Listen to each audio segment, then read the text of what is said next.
Hello, I'm Michael, the absolute beginner artist. And for 37 years, I have failed to teach myself how to draw. But this is what I'm going to do to change that. Okay, let's jump right into it. If you're watching this, you probably feel like drawing is harder than you thought it would be. Your lines wobble, your circles look like amoebas, and part of you is wondering if maybe you just weren't meant to draw. I get it. I've been there, and a part of me still struggles with that. But let me tell you something. Every artist you admire started right here, where you are now. They had the same wobbly lines, they drew the same weird shapes, they had those moments staring at their paper thinking, this looks terrible. The only difference, they kept going anyway. They didn't have some secret talent you're missing. They just refused to quit when it got hard. And that's exactly what we're going to talk about today. How to keep going when your drawings don't look like what's in your head. Here's the thing, nobody's first lines look clean. Everyone starts out shaky, messes up, and wonders if they can do it.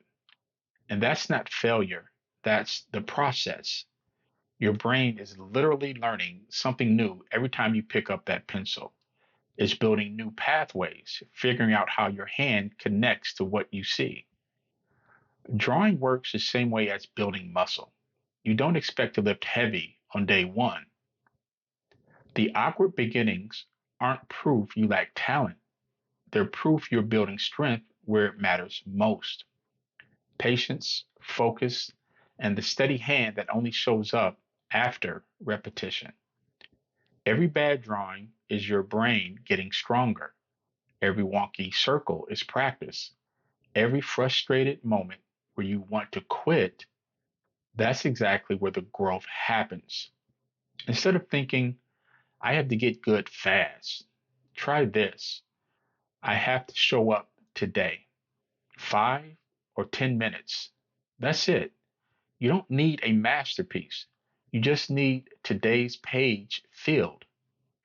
One page leads to another, and before you know it, you've stacked weeks of practice. That's how momentum works.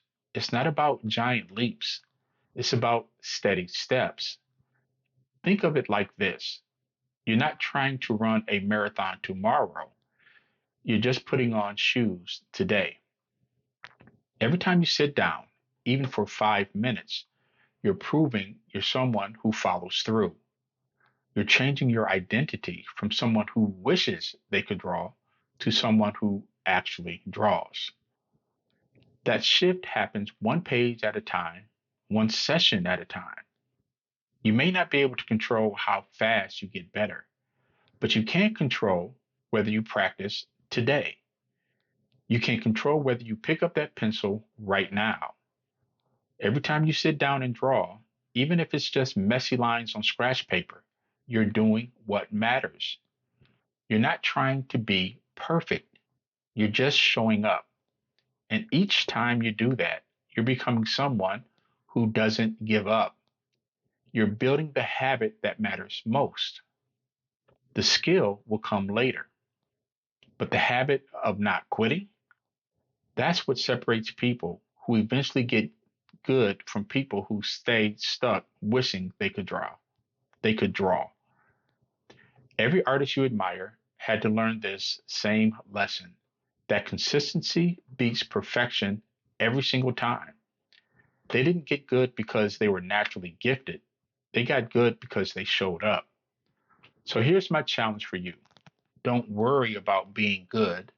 Worry about being consistent.